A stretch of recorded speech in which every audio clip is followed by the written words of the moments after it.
You wrote, "Chloe, I have corticobasal syndrome and feel devastated by your revelations about the salt path.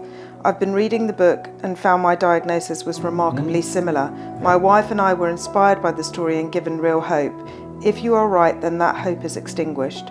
I can and will deal with it, but my wife may not." And everything I said then stands now. I feel a lot of things. I feel badly let down. The Salt Path is a story about hope.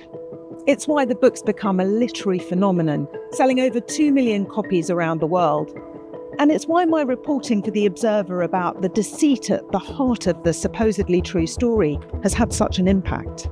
A newspaper investigation has revealed questions over the truth behind the salt path. I cannot overestimate how much this has gone off like a bomb in the world of publishing. For some readers, though, the hope offered by the Salt Path was a matter of life and death. Readers like John. Not the issue. Yeah. And I started having difficulty walking and balance. So eventually I went to the doctors after ignoring it for as long as I could. He said, well, actually, you've got a really rare condition, corticobasal syndrome. He said, John, I don't want you to even attempt to fight this.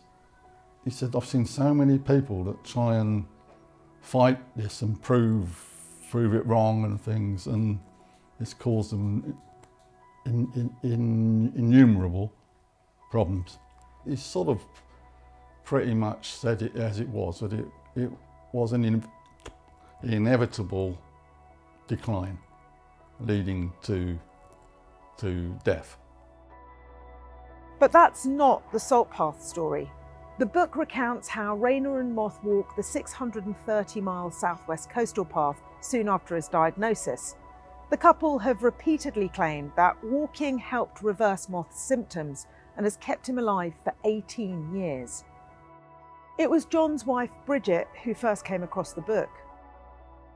Yes, I heard about the Salt Path book, and I thought that is the first time I've heard of anything to do with John's condition. I've never heard anyone speak about it. I've never known anyone with it, and I thought this is amazing. For one thing, with the walking, I thought, well, when John walks into Aldershot, which is about a mile and a half, and he comes back, his legs are stiff, he's really tired, he just has to go and lie down. So I'm thinking, how does this work then if he's doing all this walking and he's fine? So I said to John, I said, maybe we should, maybe walk more. How much hope would you say the book had given you reading it?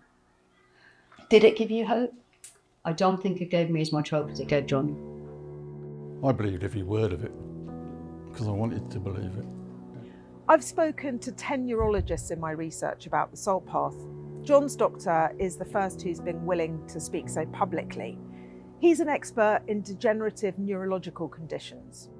These are difficult diagnoses to give people because it is a diagnosis where, of course, I will support them with the diagnosis as best I can, but I can't slow it down. I cannot cure, I cannot treat the underlying condition.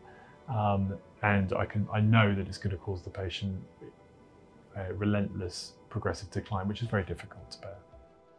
Every expert I've spoken to has been surprised by the experience of Moth's disease as it's laid out in the Salt Path. Strenuous exercise is inevitably counterproductive to the condition and is not something most patients can engage in. I certainly wouldn't expect strenuous exercise to in any way slow the condition or improve it.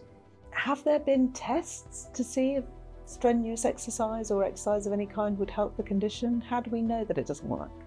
There have been no tests of it, but the reason for that is it would be very hard to run a clinical trial of something like this in people with a condition which affects their physical ability so much. It would almost be somewhat immoral to do that.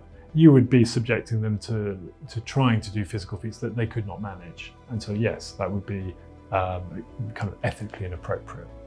My first report on the Salt Path did include the fact that medical professionals were surprised to learn about the details of Moth's condition.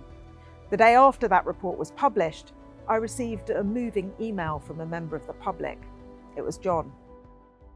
You wrote, "Chloe, I have corticobasal syndrome and feel devastated by your revelations about the salt path. I've been reading the book and found my diagnosis was remarkably similar. My wife and I were inspired by the story and given real hope. If you are right, then that hope is extinguished. I can and will deal with it, but my wife may not. And everything I said then stands now. It's sort of, but I feel a lot of things that I feel badly let down. I just so wanted at some point something to come out to prove that, you may not like this, but I'd have loved it if they'd proven you wrong.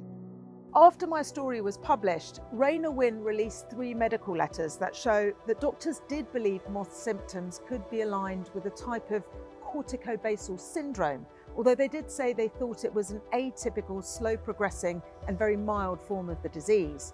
Dr. Gratwick says he's never seen a presentation of the disease like that, and that doctors can be confused by a condition that's so rare they don't often come across it. It's clear that Moth has been unwell, but he and Raynor Winn seem to have allowed the public to believe that he has the more typical CBD diagnosis, like John has. In my experience, the patient who survived from the point of diagnosis longest has been 8 years. Have you ever come across somebody who has survived with corticobasal syndrome for 18 years? No. Have you ever read about that in any kind of literature, neurological literature? No, I've not. So what would be a sort of outlier case if you were reading medical journals or something? I mean, the outlier cases I've read about are people with corticobasal syndrome who've survived for around 10 to 12 years. There are reports of that. Rare. I think if it was a case where the survival was longer than 10 to 12 years, I would certainly be questioning the diagnosis there. That would be very unusual.